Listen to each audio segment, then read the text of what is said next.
There were many teen comedies during the 1980s, such as 16 Candles, The Breakfast Club, Ferris Bueller's Day Off, and Better Off Dead. While each of these depicted an interesting view of teen relationships and coming-of-age stories, the film Better Off Dead, written and directed by Savage Steve Holland, challenged the formula.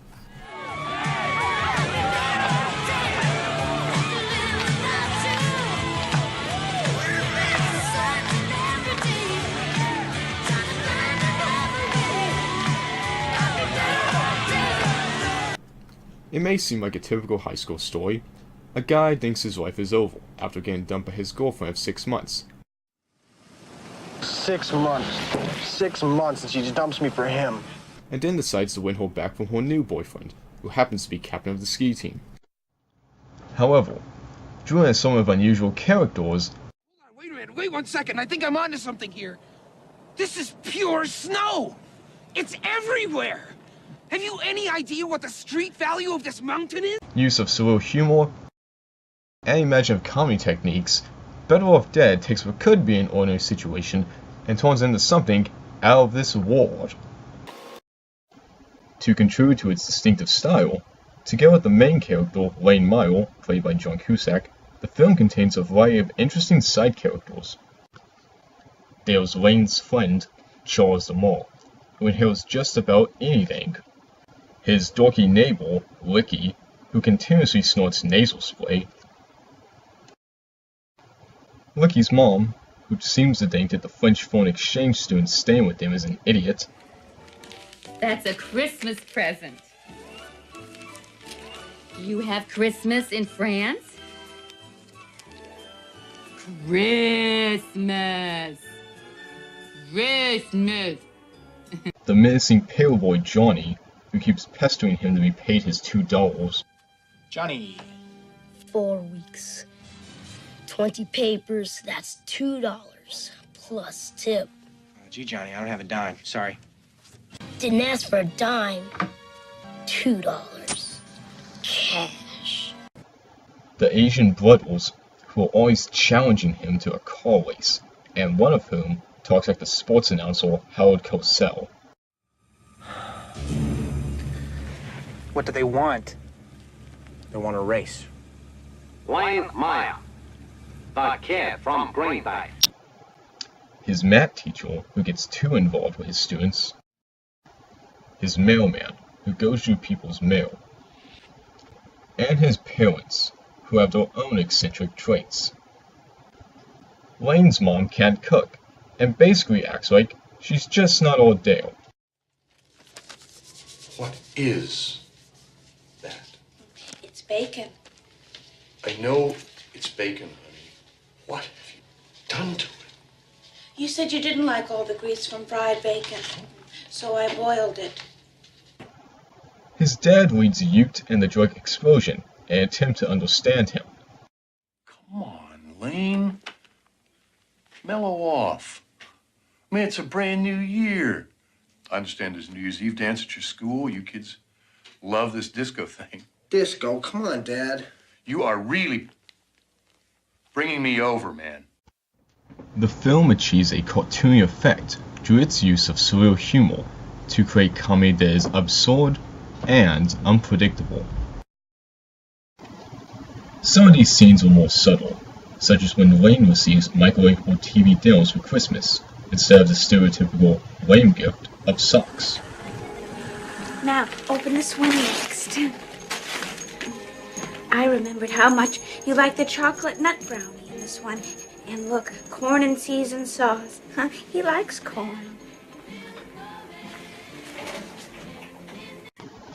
Others, however, are more obvious, as when Lane's math teacher and mailman ask him at different times if it's okay if they go out with Bet, making his breakup seem like common knowledge, and their actions outrageous. I mean, I know that we don't even know each other, but I know that you were going out with that girl, Beth, and I can see that you're not going out with her anymore, and I was wondering if... The film then makes the scenario more bizarre by having Barney Rubble of the Flintstones do the same. Hey there, Elaine. I know this is a little awkward, me being a cartoon and all, I was just wondering how you'd feel if I took out Beth.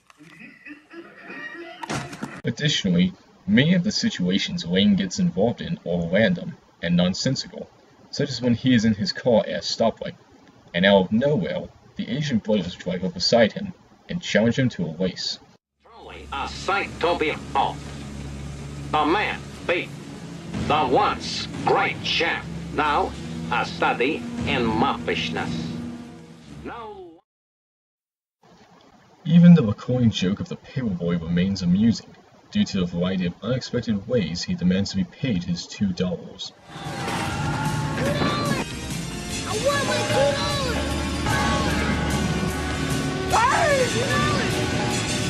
No, I can't swim! No! In this scene, Wayne is walking to his car in the school parking lot when the paperboy appears. $2. $2.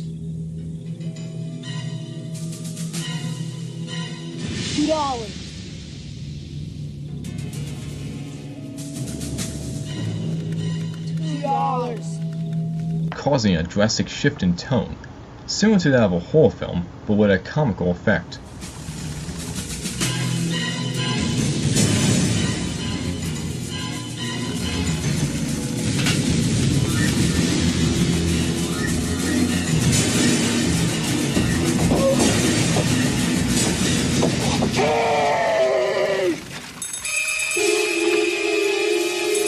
The film also defies viewers' expectations. Beth. It was love at first sight.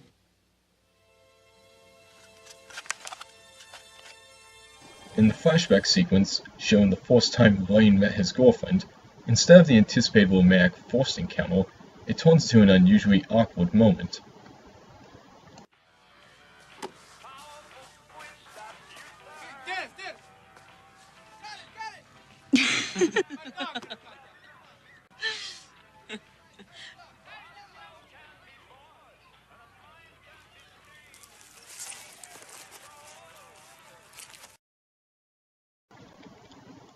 The film also takes the subject of suicide and makes it comedic by having the ways in which Wayne tries to kill himself turn into humorous situations. Wait a minute here. Wait, this is death here. I haven't even been to New York City. Jesus, I haven't even been anywhere.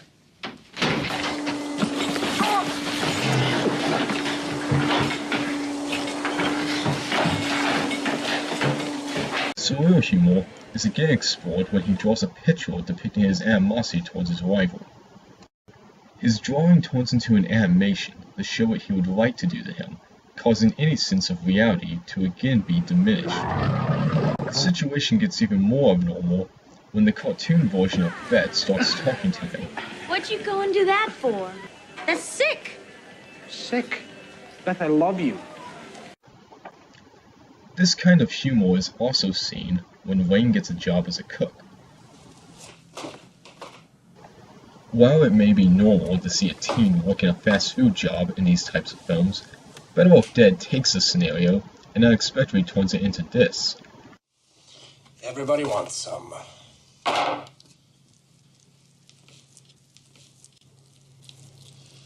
I'll show you what everybody wants.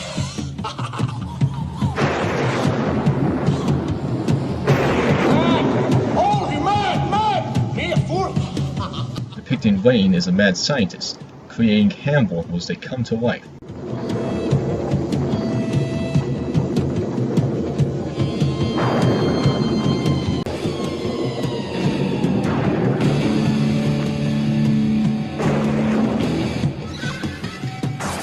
It's alive!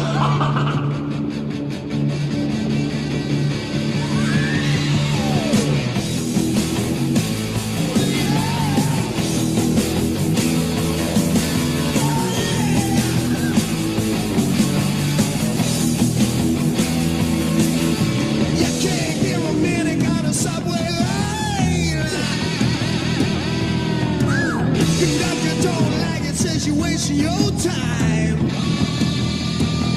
but everybody wants some Even though this is just his imagination, it becomes illogical when the boys appear later, creating a quirky effect that once again goes beyond reality. Another example of how the film unrealistically depicts an otherwise normal event to achieve humor is when Lane is in class. Everyone is extremely organized, except for Lane, whose lack of homework is emphasized by a blank sheet of paper with gum stuck to it.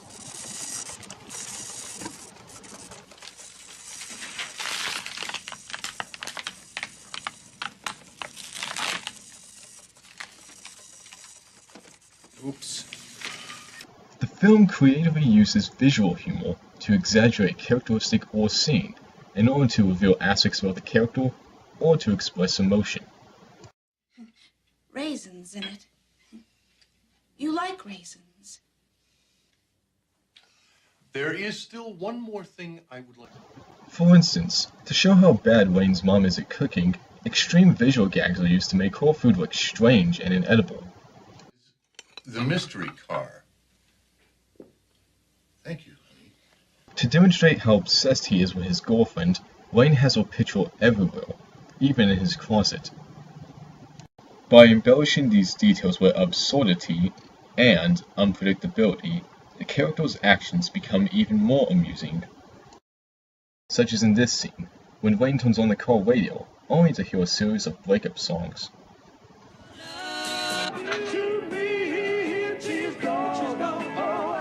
50 ways to leave your love. Now, he could just turn off the radio, but instead he chooses to do this.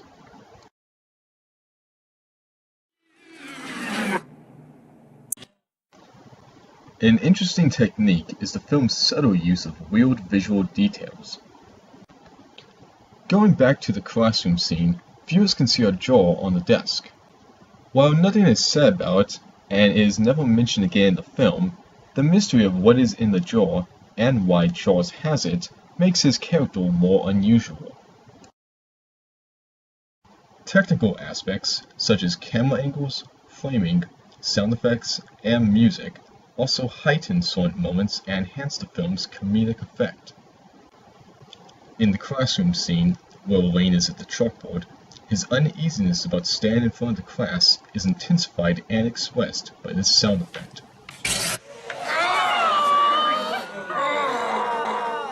Oh, sorry.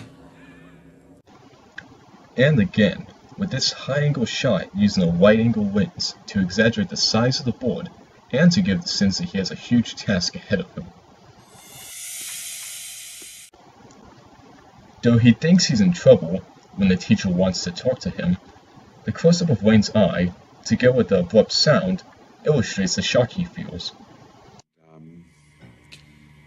Well, I was wondering if you would mind if I took out Beth? Better Off Dead is truly a one-of-a-kind viewing experience. Ready? Yeah? Okay. Okay. Okay. All right. Ta-da. Ow, you fixed the windows. Wait a minute, Mr. Bear. This is crazy. I bet we get her back. Despite its story taking place in the real world, it includes elements that push the boundaries of teen humor. Where have you been? We've all been waiting for you. You come and sit right down here. Have you met Monique? Hi. Now, in honor of our special guest, I've created dinner mondieu. First, we have French fries and French dressing and French bread.